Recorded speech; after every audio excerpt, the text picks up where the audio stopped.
This presentation is meant to introduce what we'll be doing this year in terms of literary analysis in AP Literature. We'll be looking at lots of different texts or works of literature, and we will also be looking at the analysis of what is happening underneath the words on the page, or what I call the subtext. In everything that we look at, everything we observe and experience, we first sort of understand what's on the surface. And so if we look at this idea as if the surface is like the surface of the ocean and we are in a boat floating along top of it, we know that what we can see on the surface of the water and even on the horizon and in terms of the skyline is much, much different than the amount of life and the depth of life and variety of life that exists underneath the surface of the ocean. And as we float along on this boat, we are not even necessarily aware of the depth that exists beneath the surface. And the same thing is sort of true of literature when we first start to study it. So when we first begin to read as children, we learn to follow the action of the story, or the action really of the characters, the movement of these characters within a setting. We might notice the details of the way a scene looks. We might remember the names of the characters and their friends and the movements that they make throughout the story. But beneath the action are also the thoughts and feelings of those characters.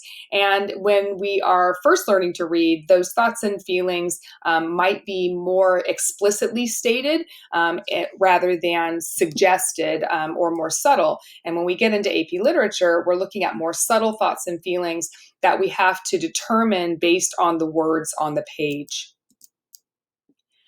First, we start to view the events on the page again as we're first reading, as if we're watching a film unfold. We're only focused on what's clearly visible in the books that we're reading and the scenes that we're reading with these characters.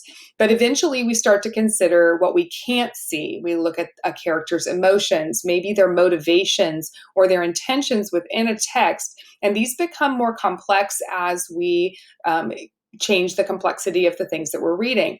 But these unseen elements are the creation of the author. So the author is not only responsible for putting the words on the page that we read, but also for creating what is sort of unseen beneath those words. There is a motivation, a purpose, an intention of the author. And this is what we'll start to really look at more deeply in AP literature.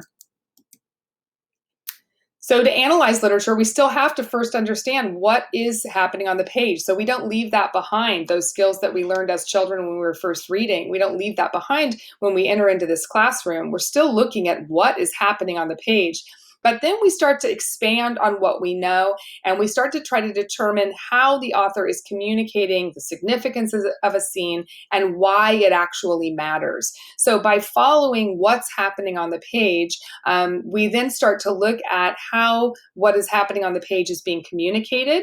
So that might mean the literary techniques that are being used by the author, but we also want to be looking at the significance of the scene. Why does it matter? What is the intention or the purpose of the author? What is the message or meaning? And that we characterize as the why.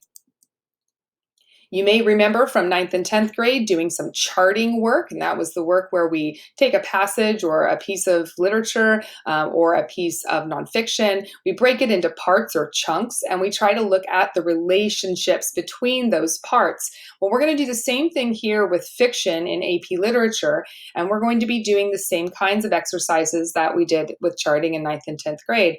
So you'll be looking at first on the surface of the document as to what it is saying. What is being represented by the actual words and scenes that appear on the page? And so this is going to look like a paraphrasing of the observations we're making about the characters as they move through the story, the scene itself, the setting, etc. But then we need to look at the role or the hand of the author again.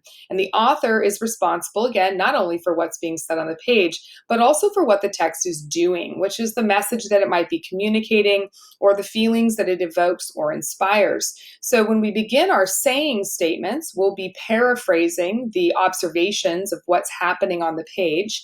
And when we do the doing statements, we'll be noting what the author is doing in that scene or in that section. And that might include, again, looking at literary devices or looking at the effects of the words on the page.